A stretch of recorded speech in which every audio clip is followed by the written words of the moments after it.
Kapag napakalapit ng babaeng dragon kay Lin at inaakit siya, naiintindihan ni Lin na napakahirap para sa kanya na magkaroon ng pisikal na relasyon dito dahil napakadelikado ang breeding season ng babaeng dragon. Gayunpaman, nang makitang umiiwas si Lin, ngumiti ang ina ng dragon at sinabing hindi sapat ang iyong maliit na katawan para sa aking atensyon. Habang ang dalawa ay nagpapatuloy sa kanilang pag-uusap, ang babaeng dragon ay muling nagpatuloy sa kanyang pananalita na sa pagkakataong ito ay gusto ko munang bigyan ka ng ilang gantimpala, ngunit hindi ko maintindihan kung aling gantimpala ang una kong ibibigay sa iyo. Gayunpaman, sa pagtitig sa mukha ng babaeng dragon, tila may ibang iniisip itong gawin. Dito sa tipo, ang Eskremidor ay nakatali sa isang kahoy na troso at inilagay sa gitna at lahat ng mga duwende at alipin ay nagtatrabaho sa paligid niya. Nang makita ito, hindi niya maintindihan na ito ay napakatagal na, ngunit bakit kahit isang kabalyero ay hindi pa dumating upang iligtas siya. Naunawaan niya na kung mananatili pa siya rito, mapupunit siya at kailangan niyang tumakas dito kahit papaano. Ngunit hindi niya pa rin maintindihan kung paano makakatakas mula rito dahil may mga duwende sa lahat ng dako. Para makaalis dito, naisip niya na napakaliit ng mga duwende at kung tatakbo siya mula sa mataas na lugar ay hindi na siya maaabutan ng mga ito, ngunit pagkatapos ay may naramdaman siya at tumangala siya sa langit sa takot. Habang tumitingin siya sa langit, nakakita siya ng mga lumilipad na dragon at siya ay sumisigaw at sinabi sa lahat na ang mga dragon ay dumating dito. Pinagtitinginan siya ng mga duwende, ngunit takot niyang sinabi na bitawan niya ako. Ayokong mamatay sa pagkasunog sa hininga ng mga dragon na ito. Natakot din ang lahat ng mga duwende matapos makita ang mga dragon na ito at napunta sa posisyong lumalaban at sinabing mag-ingat ang lahat dahil dragon ito at nagulat din ang iba pang mga tao kung ano ang ginagawa ng mga dragon dito dahil hindi ito lugar ng dragon. Tuldok. Tapos sabi din ng Elf Queen na tignan mo mabuti, may tao sa dragon na yon. Ang lahat ng mga tao ay nasa posisyong panlaban. Komportableng dumapo doon ang dragon at sa sandaling mapunta siya rito, bumaba mula rito ang ating bida at natatawang sinabing nakabalik na ako. Nang makita siya, nagulat ang lahat na ito ang amo at pagkatapos ay sinabihan ng ating bida ang dragon na dito ka dapat magpahinga at huwag gumala dito. Tuwang-tuwa ang lahat na makita ang ating bida at sinabing nagawa na ng amo ang wala pang nagawa hanggang ngayon. Laking gulat ng Eskremidor na nakasabit sa trosong iyon nang makita ito dahil kanina pa niya gustong makaalis dito sa pamamagitan ng ere, ngunit ngayon ay hindi na siya makakalabas at pinaamo ng ating bida ang isang dragon.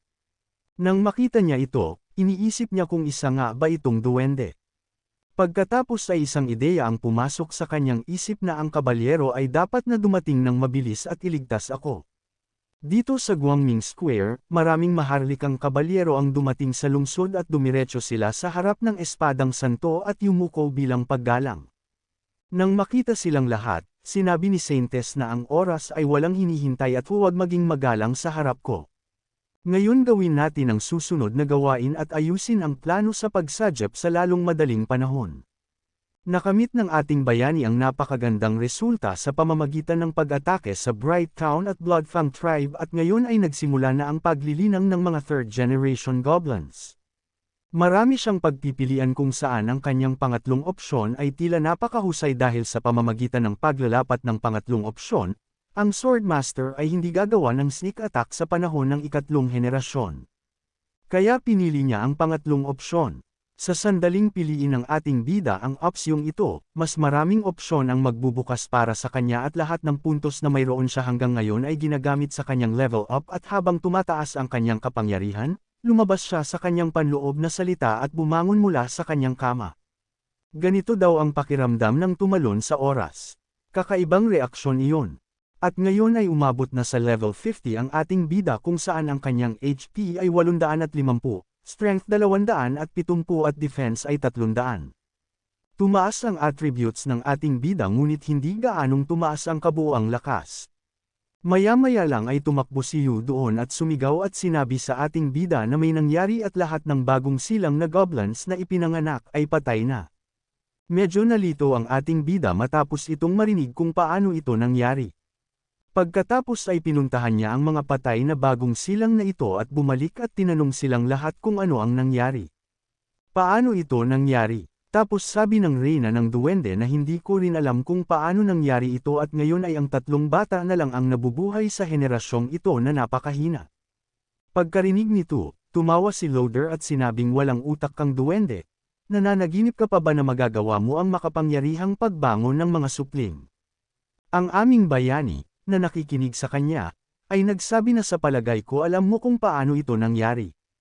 Pagkatapos ay nagsimulang tumawa si Loader tungkol dito at sinabi na kung mas mataas ang antas ng goblin, mas mahirap para sa isang bagong panganak na ipanganak. At muli niyang sinabi sa ating bayani, sa palagay mo ba ay magiging madali para sa isang mayabong na tulad mo na mamuno sa mundong ito? Sa pag-uusap, sinabi ni Loader ang lahat. Matapos siyang pakinggan, sinabi ng ating bida na ayos lang, salamat sa iyong tulong. Ngunit sa pagkakataong ito ay medyo nahuli ka sa pagsasabi nito. At pagkatapos ay sinabi niya sa duwende na nakatayo sa tabi niya na duwende, ngayon siya ay sa iyo. Makipaglaro sa kanya hanggat gusto mo, ngunit huwag mo siyang patayin. Matapos pakinggan ito, tuwang-tuwa ang duwende at pinasalamatan nito ang kanyang amo. Nang marinig ito, labis na natakot si Loader at sinabi sa ating bayani na napakalupit mo. Kahit mamatay ako, guguluhin kita bilang multo. At ang duwende na iyon na tuwang-tuwa na makita si Loader ay pumunta sa kanya at sinimulang hulihin siya. Habang umaalis mula roon, iniisip ng ating bayani na huli na ang lahat para bumuo ng mga bagong species ng bayani, ngunit kailangan niya ng mga bayaning goblin sa malaking bilang. Nais ng ating bida na makatipa ng maraming bayaning duwende dahil binabalak niyang labanan ang santo ng espada. Kung wala siyang maraming tao, mahihirapan siyang manalo. Iniisip niya na dapat may paraan para ma-update ang mga duwende, pagkatapos ay darating ang dragon at damapo sa kanyang harapan. Sa paraan ng paghawak ng ating bida sa Dragon Mother na ito, nagtataka ang Dragon Mother kung bakit ganito ang ugali niya at ang mga babaeng dragon ay maraming estress, na iniisip ng ating bida na samantalahin. Pagkatapos ay dumating ang ina ng dragon sa kanyang anyo ng tao at tumingin sa kanya, tila handa na siyang magparami. Ang Dragon Mother ay gumagalaw patungo sa ating bayani sa mapang-akit na paraan at ang ating bayani ay natakot na makita siya kaya, ito ba ay isang espesyal na sitwasyon na iniwan ng ina ng dragon para kumbonsihin ako? At sa sandaling magtatag ng pisikal na relasyon ang ina ng dragon at ang ating bayani, magbubukas ang ating bayani ng bagong tagumpay at tumaas ang higit pa sa kanyang mga istatistika. Ang ating bida ay tumakas mula sa ina ng dragon at pagkalabas ay sinabi na ito ba ang angkan ng dragon. Naging hero clan ako in a way. Malinaw niyang sinabi sa akin kanina na kung lulunukin ko ang dugo ng dragon, mage evolve ako, ngunit ginawa niya ito sa akin.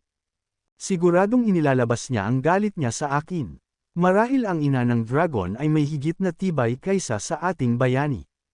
Kaya naman sobrang sama ng loob niya at bumalik sa likod niya ang ina ng dragon at natakot ng gusto ang ating bida matapos maramdaman ang kanyang likuran. Marahil ay hindi pa nakontento ang ina ng dragon. Kaya dito nagtatapos ang kabanata ng mga kaibigan. Ngayon ano ang susunod na mangyayari? Malalaman natin sa susunod na kabanata at huwag kalimutang magbigay ng numero out of 50 sa kabanata at magkita-kita tayo sa isa pang video hanggang sa pollen. Ngayon ano ang susunod na mangyayari? Maaari mong sabihin ang iyong opinyon sa pamamagitan ng pagkomento at huwag kalimutang i-subscribe ang channel at i-like din ang video.